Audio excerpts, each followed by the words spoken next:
대림절 3주입니다. 대림절 기간 동안에 저는 기다림 속에서 믿음을 지켰던 성경 인물들을 계속해서 살펴보고 있습니다. 이 첫 번째 주에는 우리 안나 선지자에 대한 이야기를 나눴습니다. 이 남은 자로서 믿음을 지킨 순수 신앙인이죠. 그가 예수님 만났었을 때 그의 소망이 이루어지는 것, 그리고 예수님을 증거하는 증인이 되었습니다. 그리고 지난주에는 보아스라는 사람을 보았습니다. 이 보아스는 예수님의 조상이며 예수님이 탄생하신 그 베들레헴에 살던 분이었습니다. 영적 암흑기 속에서 인내의 삶을 살았고 일상을 하나님 앞에 드렸던 진정한 승리자의 모습이었습니다. 그래서 우리가 이들을 함께 살펴봄으로써 이 어려운 때에 신앙을 지키며 기다린다는 것이 무엇인지를 한번 되새겨 보았는데요. 오늘 우리가 세 번째 만날 분은 이 두 분보다 훨씬 더 친근한, 잘 알려진 분입니다. 다름 아니라 광야에 외치는 소리라는 별명을 가진 세례 요한입니다. 이 세례 요한은 요한 앞에 세례라는 말이 붙습니다. 왜냐하면 그의 사역이 바로 회개의 세례를 주는 것이었기 때문이었는데요. 흥미로운 것은 이 세례 요한은 예수님의 친척이었습니다. 많은 분들이 예수님의 사촌으로 알고 있는데 정확히 따지면 사촌이 될 수가 없는 게, 예수님은 유다 지파고 세례 요한은 레위 지파였습니다. 그러니까 세례 요한이 박씨면은 예수님은 이씨였던 거예요. 그러니까 이 두 분이 친척일 가능성은 이종 육촌 관계 정도 있는데요. 그러나 예수님과 세례 요한의 이 관계는 친척 그 이상이었습니다. 왜냐하면 이 두 사람이 함께 새로운 시대를 열었기 때문인데요. 예언의 시대, 구약의 시대를 끝내고 성취의 시대, 신약의 시대를 열게 됩니다. 그 시대는 바로 복음이었습니다. 그래서 예수님께서는 오늘 본문에서 세례 요한을 다음과 같이 평가를 하십니다. 우리 함께 11절의 말씀을 같이 한번 읽어보겠습니다. 시작. 내가 진실로 너희에게 말하노니 여자가 낳은 자 중에 세례 요한보다 큰 이가 일어남이 없도다. 세례 요한을 큰 사람이라고 얘기합니다. 여자가 낳은 자 중에 큰 사람이라고 얘기합니다. 여기서 크다라는 말은 위대하다는 말의 최상급을 이야기합니다. 가장 위대한 사람, 그것도 여자가 낳은 자 중에 위대하다고 하니 모든 사람, 모든 역사상의 사람 중에서 가장 최고라고 말 그대로 극찬을 하신 것입니다. 실제로 예수님 당시에 세례 요한은 예수님보다 훨씬 유명했습니다. 많은 사람들이 세례 요한의 말을 듣기 위해서 광야로 나올 정도였습니다. 그를 향한 관심과 주목은 요즘에 말하면 거의 대선 후보급이었는데요. 심지어 이 중동에는 아직까지 그 명성이 남아 있어서요. 이슬람교에서도 세례 요한을 위대한 선지자로 평가를 하고, 그리고 이 세례 요한을 메시아라고 믿는 소수 교단이 아직도 남아 있다고 합니다. 그렇다면 왜 예수님은 이 사람을 모든 자 중에 가장 큰 사람이라고 평가를 할까요? 다음 그림을 보시면은 그의 모습이 이렇게 등장하고 있는데요. 이 마티아 프레티라는 사람이 그린 세례 요한의 설교라는 작품입니다. 이 보시다시피 굉장히 역동적인 모습이 보여져. 그의 사역은 말 그대로 험지 사역이었습니다. 먼저 그의 사역지가 불편했습니다. 광야에서 사역을 했습니다. 낙타털로 입었습니다. 메뚜기와 석철, 그러니까 로얄 젤리 먹은 거죠. 야, 그런 최고의 삶이 어디 있을까 생각하겠지만 이 당시는 정말 못 먹고 못 사는 상황이었던 것입니다. 이렇게 험한 사역지에서 그는 무슨 사역을 했습니까? 불편한 메시지를 전했습니다. 그 메시지는 다름 아니라 회개의 메시지. 야, 너희들 회개에 합당한 열매를 맺어라. 말만 하지 말고 변해라 라고 하면서 회개의 세례를 베푼, 어떻게 보면 되게 불편한 메시지를 던진 사람입니다. 그리고 그의 마지막의 최종 목적지는 다름 아니라 나는 쇠해야 됐고 예수님은 흥해야 되겠다는 예수님의 길 닦는 사람입니다. 여러분, 우리나라에 사방팔방으로 다 길을 닦고, 그리고는 무슨 사방팔방에 다 이 터널을 뚫지만 이렇게 잘 뚫는 나라가 세계에 어디 있겠어요? 북한도 잘 뚫는데 우린 더 잘 뚫는 것 같아요. 그죠? 그런데 누가 그 길을 닦았는지 아십니까? 모르죠. 마찬가지로 예수님께서는 이 세례 요한이 닦았던 길을 통하여서 복음을 전하셨지만 사실 세례 요한은 그의 사역 끝에 점점 잊혀지게 됩니다. 그렇게 어려운 사역을 감당을 했습니다. 그래서 성경에는 이 세례 요한과 비교하는 구약의 선지자가 있었는데요. 바로 그것은 엘리야였습니다. 우리 함께 14절의 말씀을 같이 한번 읽어볼까요? 시작. 만일 너희가 즐겨 받을진대 오리라 한 엘리야가 곧 이 사람이니라. 엘리야는 모세와 더불어서 구약을 빛낸 위대한 선지자 중 한 사람입니다. 그는 능력의 종이었고요. 일종의 선구자였습니다. 영적 암흑 시대에 이러한 암흑을 깨치고 새 시대를 연 사람인데요. 마찬가지로 세례 요한 역시 400년 동안 영적 암흑이 이 유대 가운데 있었는데 그 암흑을 깨치고 새로운 시대를 여는 엘리야, 돌아온 엘리야였던 것입니다. 그는 예수님의 오실 길을 예비했습니다. 어찌 보면 성경에서 가장 큰 사역이라고 할 수 있겠는데요. 이와 같이 위대한 선지자 요한은 어느 날 예수님께 제자들을 보내서 뜻밖의 질문을 던졌습니다. 우리 3절을 같이 한번 읽어봅니다. 시작. 예수께 여짜오되 오실 그이가 당신이오니까 우리가 다른 이를 기다리오니까. 예수님 앞에 좀 도발적인 질문을 던졌는데요. 주님, 그분이 맞습니까? 여기서 오실 그 이라는 것은 메시아를 뜻하고요. 다른 일을 기다려야 합니까? 라는 것은 의심과 회의를 뜻하는 것입니다. 좀 이상하지요? 모든 사람에게 예수님이 메시아라는 것을 처음 알린 사람이 세례 요한입니다. 그가 확신이 있었기 때문에 알렸던 것이지요. 그랬던 그가 예수님께 오히려 메시아가 맞냐고 있다는 것은 흔들리고 있다는 말입니다. 마태는 이와 같은 세례 요한의 영적 상태를 가리켜서 한자로 뭐라고 하냐면요, 실족이라고 얘기합니다. 실족이라는 단어는 스칸달리조라는 말입니다. 실족하게 하다, 이것이 수동태로 흔들리면 믿음이 흔들리다는 뜻인데요.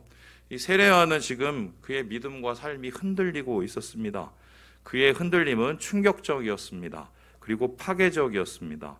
왜 그렇습니까? 한 사람이 흔들린 게 아니라 그를 통하여서 그를 바라보고 있는 사람이 모두 흔들릴 수 있었기 때문입니다. 여러분, 이 한경직 목사님을 아시죠? 한국교회 큰 어른이었습니다. 대표적인 우리 영적 지도자였는데 그분의 노년을 기억하시는 분들이 있을 것입니다. 생각보다는 좀 되게 부정적이었습니다. 치매가 오셔서 주변 분 못 알아보고 심지어는 예수님 부인했다는 소문까지 있었습니다. 물론 나중에는 다시 회복하셨다고는 하는데 이것으로 인해서 시험 받는 분들이 꼭 있었어요.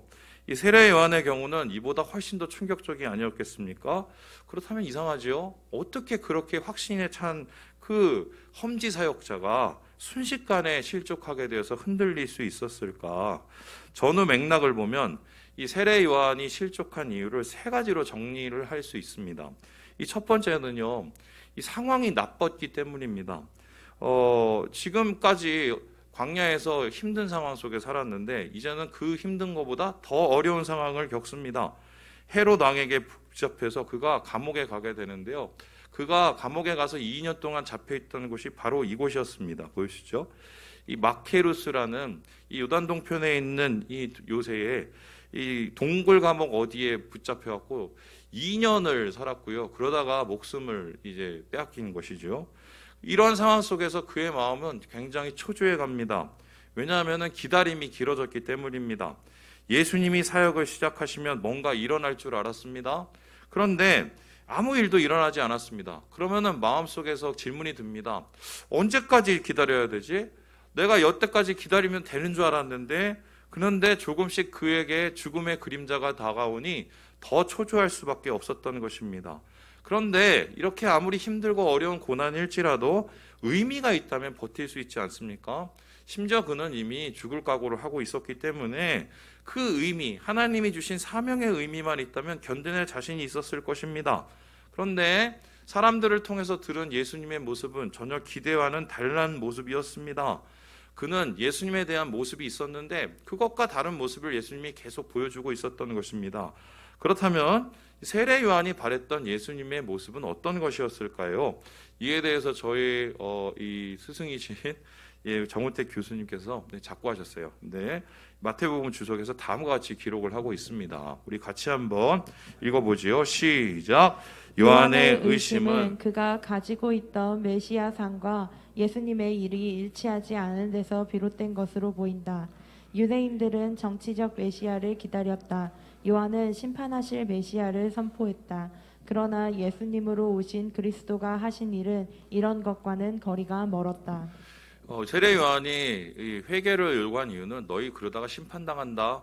예수님 오시면 곧 니네 심판이야. 이렇게 얘기했기 때문입니다. 그래서 세례 요한이 그린 예수님의 그림은 주님의 날, 회복의 날, 곧 심판의 날이었습니다.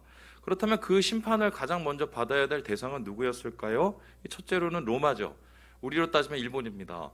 그리고 두 번째로는 로마의 앞잡이, 우리로 따지면은 이 매국노들이죠. 그런데 지금 세례 요한이 감옥에 갇힌 이유는요, 그 로마의 앞잡이 중에 최고의 앞잡이라고 할 수 있는 헤롯 왕이 바로 그를 가뒀기 때문인데요. 자기 동생의 아내를 빼앗은 그를 질타하다가 한마디로 지금 억울하게 붙잡혀서 지하 감옥에서 지금 견디고 있었던 것입니다. 그렇다면 예수님께서 사역을 시작하면서 제일 먼저 하셔야 할 일이 무엇입니까? 이 나쁜 놈 헤롯 왕을 처단하는 것, 그리고 자신을 구해주는 것이었습니다. 하지만 예수님은 그럴 모습이 전혀 보이지 않습니다. 초기 사역에는 심판이 없습니다. 오히려 심판의 대상인 죄인들과 함께 용서하시고 밥을 같이 먹기까지 하십니다. 이 소식을 들은 요한이 머리가 복잡해지기 시작합니다. 도대체 예수님 뭐하고 계신 거야? 자기의 기도하고 너무 다르니까 마음이 힘들어지는 거예요. 요한의 모습을 바라보시면서 공감하시는 분들이 있을 것입니다. 도대체 하나님 어디 계신 거야? 세상이 이렇게 불의한데 하나님은 도대체 뭐하고 계신 거야? 이런 대단한 것은 아닐지라도 내가 하나님 앞에 기도했던 것, 내가 하나님 앞에 그동안 기대했던 것과 전혀 다른 현실을 경험을 할 때 우리는 그것을 이해하기가 너무 힘듭니다. 더군다나 기다려야 한다는 얘기만 들으면 화가 나기까지 합니다. 지칩니다. 믿음이 약해집니다. 그리고 의심이 하나둘 생기기 시작합니다. 이러한 실족에 빠진 세례 요한. 그런데 이러한 세례 요한의 질문에 예수님께서는 다음과 같은 뚱딴지 같은 대답을 하십니다. 우리 함께 6절의 말씀을 읽어보도록 하지요. 시작. 누구든지 나로 말미암아 실족하지 아니하는 자는 복이 있도다 하시니라. 실족하지 마라. 실족하지 않으면 복이 있다라고 얘기합니다. 이 말씀의 의미는 무엇인가요? 시험 없는 신앙은 없다는 것입니다. 그래서 우리를 실족할 만한 이 시험이 우리의 모든 신앙생활 가운데 만날 수 있다는 것입니다. 지금처럼 이 힘겨운 신앙의 이 시험을 통과해야 되는 우리에게는 더욱 그렇지 않습니까? 그런데 예수님께서는 이러한 시험 가운데 있는 사람들을 향해서 뭐라고 얘기하시냐면 이거는 이겨내야 되는 일이라고 말을 합니다. 그래야 하나님의 큰 복을 얻게 된다고 말씀하십니다. 참 어려운 얘기인데 그렇다면 어떻게 하면 예수님이 말씀하신 실족하지 않는 자의 복을 얻을 수 있을까요? 기다림 가운데 실족하지 않고 주의 큰 복을 얻기 위해서 우리가 꼭 기억해야 될 사실은 무엇일까? 저는 오늘 말씀 가운데서 3가지의 사실을 여러분과 함께 나누게 됩니다. 실족하지 않는 자의 복을 위한 이 팁이라고 할 수 있는데요. 우리 첫 번째를 같이 한번 읽어보겠습니다. 시작. 큰 자도 흔들릴 수 있다. 이 실족하지 않는 자의 복을 얻는 그 과정 속에서 우리가 꼭 얻어야 될, 우리가 꼭 명심해야 될 사실은요, 큰 자도 흔들릴 수 있다, 실족할 수 있다라는 것입니다. 우리 함께 12절의 말씀을 같이 한번 읽어보겠습니다. 시작. 세례 요한의 때부터 지금까지 천국은 침노를 당하나니 침노하는 자는 빼앗느니라. 신약에 있는 구절 중 난해 구절 하나입니다. 천국이 공격당한다, 침노가 당한다, 이것에 대한 여러 해석이 있지만 말 그대로 해석을 해보면 천국이 공격받는다는 것입니다. 그래서 천국을 위해서 애쓰는 사람들은 똑같은 공격과 어려움을 당하는 것인데요. 하나님 나라를 위해서 열심히 준비한 요한도 이미 감옥에 갇혔습니다. 그리고 예수님과 제자들도 언젠가는 십자가를 져야 되고 또한 고난과 핍박을 견뎌야 된다는 것입니다. 그렇다면은 어떤 누가 도대체 천국을 공격하는 것입니까? 천국을 위해 사는 자를 공격하는 자는 도대체 누구입니까? 여러분들 잘 아시죠? 바로 사탄입니다. 사탄은 예수를 믿고 천국을 위해서 살아가는 사람들을 침노하고 공격을 하고 있습니다. 하지만 모든 예수 믿는 사람을 사탄이 공격하는 것은 아닙니다. 하나님 나라를 위해서 애쓰는 자만 공격합니다. 다른 사람은 공격을 안 해도 알아서 쓰러지기 때문에 사탄이 그냥 내둬요. 그래서 우리가 삶 속에서 영적 시험을 당한다는 것은 내가 신앙생활 잘하고 있다는 것입니다. 내 영혼이 살아있다는 것입니다. 이 초기 해석자들은 요한이 시험을 받은 게 아니라 이 제자들에게 보여주기 위해서 그렇다고 얘기를 하지만 오늘 말씀을 보면 분명히 그는 흔들리고 있었습니다. 흔들려서 예수님 앞에 직접적으로 조전적인 질문을 할 만큼 마음이 무너져 가고 있었는데요. 이 세례 요한과 비교되는 엘리야 역시 동일한 실족의 시험을 당했다는 건 여러분 아십니까? 우리 함께 열왕기상 19장 말씀을 같이 한번 읽어보겠습니다. 시작.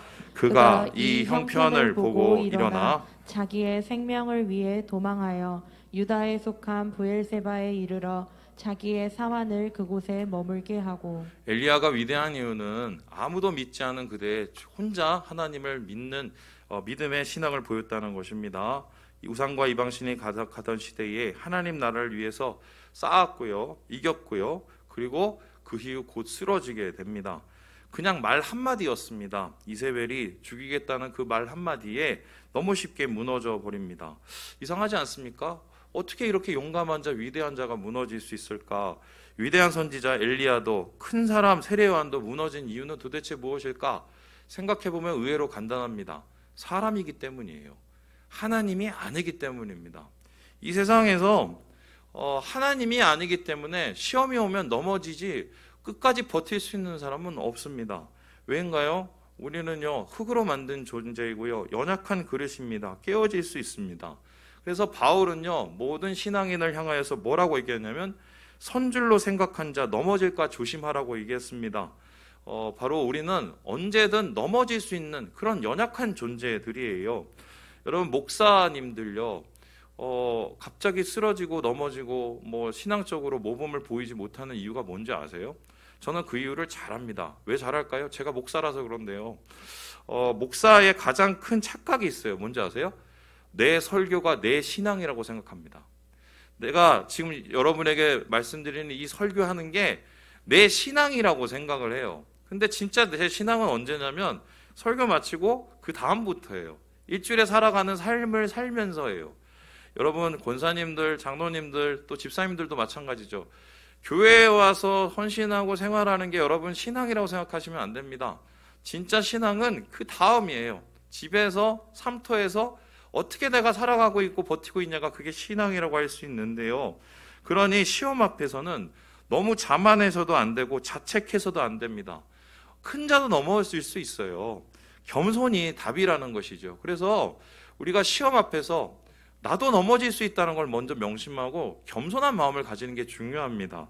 두 번째로, 실족하지 않는 자의 복은 어떤 것일까요? 우리 함께 같이 한번 읽어보겠습니다. 시작.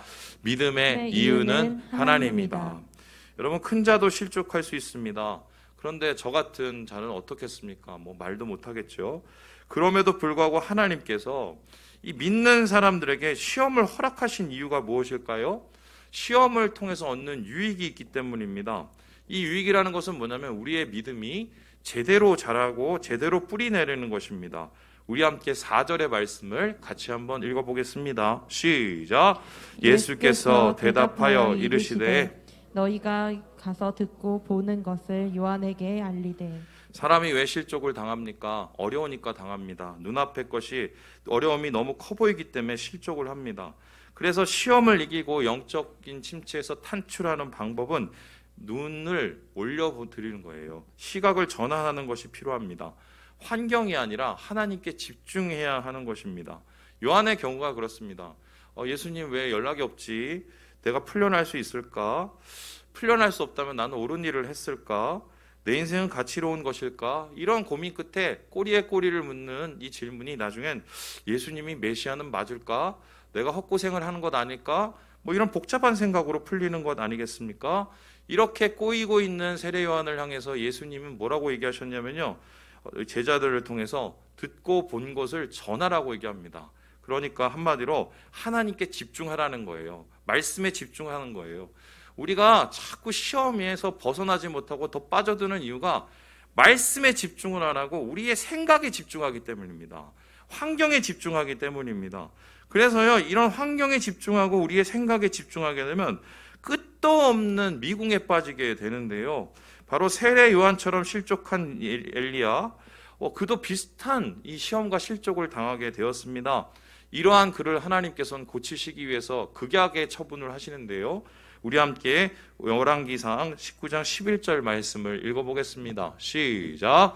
여호와께서 이르시되 너는 나가서 여호와의 앞에서 산에 서라 하시더니 여호와께서 지나가시는데.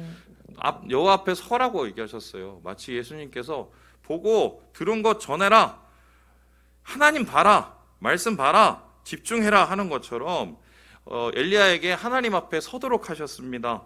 이세벨이나 아합이나 이스라엘이 아니라 하나님을 먼저 바라보라고 얘기하셨습니다. 여러분, 진 에드워드라는 작가를 아십니까? 이분 좀 유명하신 분인데요. 아마 아시는 분 있을 거예요. 세왕 이야기라는 책으로 널리 알려진 분입니다. 이분이 예전에 이 사무실의 이 죄수라는 책을 썼는데요. 이 책은 바로 오늘 등장하는 세례 요한이 옥에 갇힌 것을 모티브로 삼아서 쓴 소설입니다. 그런데 왜 사무실이냐면요, 1호실하고 2호실에 다른 사람이 있었기 때문입니다. 1호실에는 바르낙이라는 사람이 있었는데요, 그도 역시 억울한 상황 속에서 헤롯에게 붙잡혀서 감옥에 갇혀 있었습니다. 그런데 그 모든 것을 내가 왜 이렇게 됐냐, 헤롯 탓으로 돌립니다. 우리도 마찬가지죠. 뭐 힘들고 어려우면 다 다른 사람 탓 돌리죠. 이런 것처럼 그러한 시험 속에서 다른 사람 탓하고 불평하고 그렇게 견디고 있는 사람이 1호실에 있었어요. 2호실에는 누가 있었느냐, 하늘이라는 사람이 있었습니다. 그도 역시 의분해서 열심히 하나님 나라 위해서다가 이렇게 어려움을 당했는데요, 그는 누구를 탓하게 되느냐, 사람을 탓하지 않고 결국 하나님을 탓하게 됩니다. 내가 이렇게 어려운데 하나님 도대체 어디 있는 거야? 한마디로 시험 끝에, 실족 끝에 하나님에 대한 원망으로 변하게 되는데요, 이제 사무실의 세례 요한은 둘 중에 하나를 택하든지 다른 길을 택해야 돼요. 그런데 여기에 대해서 이 진 에드워드는 해답을 어떻게 찾고 계신지 압니까? 우리 같이 한번 읽어보겠습니다. 시작. 지금까지 만나온 하나님은 우리 기대대로 움직이지 않으시는 분이었을 것입니다. 하지만 모든 성도들은 자신의 생각대로 일하지 않으시는 하나님을 꽉 붙들어야 합니다. 믿음으로 주님을 알려고 하지 않는 한 우리는 그분을 전혀 알 수 없습니다. 믿고 신뢰해야 할 대상은 그분입니다. 그분의 방법이 아닙니다. 우리의 믿음의 이유는요, 믿음의 환경이 아닙니다. 내 생각대로 이루어주신 하나님의 그 환경이 아니에요. 하나님 자체가 믿음의 이유입니다. 그래서 내가 원하지 않는 상황을 지금 우리가 겪고 있을지라도 우리가 명심해야 될 것은 하나님이 이것을 허락하셨다는 거예요. 우리는 그 이유를 잘 모르지만 그래도 믿음으로 나아가야 된 이유는 하나님을 믿기 때문이에요. 하나님이 선하시고 하나님은 나를 사랑하시고 하나님은 절대로 나를 망하게 하실 분이 아니라는 걸 믿기 때문에 믿어지지 않아도 믿는 겁니다. 내가 힘들어도 걸어가는 거예요. 그래서요, 이 책의 마지막 질문에 뭐라고 이렇게 나오냐면요, 당신은 당신의 기대대로 행하시지 않으시는 하나님, 그분을 계속 따르겠습니까? 이 질문을 대답하는 게 진짜 믿음이에요. 이 눈에 아무 증거 아니 보여도, 이 마음에 아무 소리 아니 들려도, 이 귀에 내가 그래도 하나님 때문에 믿음으로 가려고 하느냐, 결국 이거를 질문하고 있는데요, 이러한 실족의 시험 속에서 잠깐 흔들렸던 세례 요한은 결국 믿음의 좌표를 찾게 되죠. 내가 믿는 이유가 뭐였냐? 믿음의 환경이었냐? 아니죠. 믿음의 이유가 바로 하나님 그 자신이었다는 것입니다. 그래서 제자들조차도 마찬가지죠. 이후에 흔들렸던 베드로나 많은 제자들도 결국 그의 최종적인 질문은 그래도 믿겠는가? 그래도 하나님을 신뢰하겠는가에 대한 대답이었던 것입니다. 오늘도 주님께서는 우리에게 질문을 하고 계시는 거지요. 우리의 믿음의 이유가 도대체 무엇이냐는 겁니다. 하나님이라서 믿느냐? 하나님이 주신 환경이라서 믿느냐? 여기에 우리가 어떻게 대답하느냐에 따라서 우리의 믿음의 유익이 자라나게 될 것입니다. 마지막으로 이 실족하지 않는 자의 복을 누리기 위한 우리가 명심해야 될 사실은 무엇일까요? 우리 같이 한번 읽어보겠습니다. 시작. 그래도 주님이 붙드신다. 큰 자도 흔들립니다. 하지만 믿음의 실족을 통해서 시험을 통해서 하나님을 다시 만나게 되지요. 그리고 최종적으로 실족하지 않는 자의 복을 누리는 것은 그래도 나를 붙잡으시는 하나님을 만나게 된다는 것입니다. 우리 함께 10절의 말씀을 같이 한번 읽어보겠습니다. 시작. 기록된 바 보라 내가 내 사자를 내 앞에 보내노니 그가 내 길을 내 앞에 준비하시리라 하신 것이 이 사람에 대한 말씀이니라. 여러분, 본문의 기록 목적이 무엇일까요? 세례 요한도 사람이다. 그도 흔들렸다. 뭐 이걸까요? 그러니 너희도 조심해라. 안 그러면은 뭐 니네 똑같이 된다. 이렇게 얘기하려고 이 마태가 이것을 썼겠습니까? 오히려 본문을 쓴 진짜 기록의 목적은 실족한 세례 요한을 예수님께서 어떻게 대하셨냐는 거예요. 쓰러진 신앙의 사람들을 예수님께서 어떻게 다가가시냐는 것입니다. 놀랍게도 오늘 말씀을 보면 예수님께서 세례 요한을 비난하지 않으십니다. 오히려 그가 내 길에 앞서서 준비하러 보낸 나의 사자라고 그를 추켜 세우시고 인정을 해주십니다. 그의 지난 세월이 숲으로 돌아가지 않았다는 것을 말씀하시면서 그를 위로하십니다. 그리고 그를 조용히 깨우치십니다. 요한은 힘들고 지치고 혼란스러웠습니다. 요한이 의심으로 마음이 얼어지자 예수님께서는 제자들을 보내어서 그를 향해 위로하시죠. 내가 바로 그 사람이 맞고 너의 행동과 너의 행한 일이 전혀 숲으로 돌아간 것이 아니라는 확신을 주고 있는 것입니다. 예수님은 요한을 꾸짖지 않으셨습니다. 요한의 마음을 아셨기 때문입니다. 마음이 변한 게 아니라 일시적으로 어렵고 힘드니까 좌절하고 있었다는 것을 주님이 아셨기 때문입니다. 왜일까요? 예수님도 겪어보셨거든요. 주님은 우리의 연약함을 경험하신 분이십니다. 우리가 뭐 때문에 쓰러지고 넘어지고 괴로워하는지를 주님도 겪어보셨기 때문에 그에게 무엇이 가장 필요한지를 아셨습니다. 그 필요는 무엇일까요? 위로와 격려였던 거죠. 그래서요, 주님은요, 오늘 말씀 속에서 세례 요한, 감옥에 갇힌 세례 요한의 친구가 되어주시는 거예요. 이와 마찬가지로 엘리야의 경우도 동일하게 나타나시죠. 이 실족한 엘리야, 죽여달라고 얘기한 엘리야를 하나님께서 어떻게 대하십니까? 그를 꾸짖으셨을까요? 그를 하나님께서는 벌하셨을까요? 그러지 않으셨습니다. 열왕기상 19장에는 오히려 반대의 모습을 보이십니다. 우리 함께 7절 말씀 읽어보지요. 시작. 여호와의 천사가 또 다시 와서 어루만지며 이르되 일어나 먹으라 내가 갈 길을 다 가지 못할까 하노라 하는지라. 조용히 다가오셔서 만져주셨어요. 이 성경에서 이 표현을 보면 어루만지다라는 게 뭐냐면요, 이 마사지 해주시는 거예요. 막 나 몰라요, 나 이러다 죽을래요, 막 이렇게 땡깡 부리고 있는 엘리야를 이렇게 어루만져 주세요. 그리고 뭐 합니까? 일어나렴, 먹어야지, 그래야 네 길 간다. 그를 조용히 먹이고 계십니다. 그리고는 그를 설득을 하세요. 그리고는 다시 사명의 자리로 돌아가게 하시고 그를 회복시키지 않습니까? 여러분, 우리 주님이 그런 분이십니다. 무서운 분이 아니세요. 우리 주님을 가리키는 가장 큰 단어가 무엇인가요? 은혜입니다. 은혜의 하나님이. 왜 하나님은 우리에게 한없는 은혜를 보내십니까? 우리의 연약함을 너무 잘 알기 때문입니다. 잘하려고 하는데 안 되니까 넘어지고, 이번에는 정말 어떻게 해보려고 했는데 어떤 상황을 겪어서 참 쓰러진 우리의 모습, 우리의 안타까워하는 모습, 우리가 스스로 우리 자신을 자책하는 그 마음을 주님이 너무 잘 아세요. 그러니까 주님께서는 그 마음을 어루만지셔서 세례 요한을 일으키셨던 것처럼, 엘리야를 일으키셨던 것처럼 우리에게 말을 한 거죠.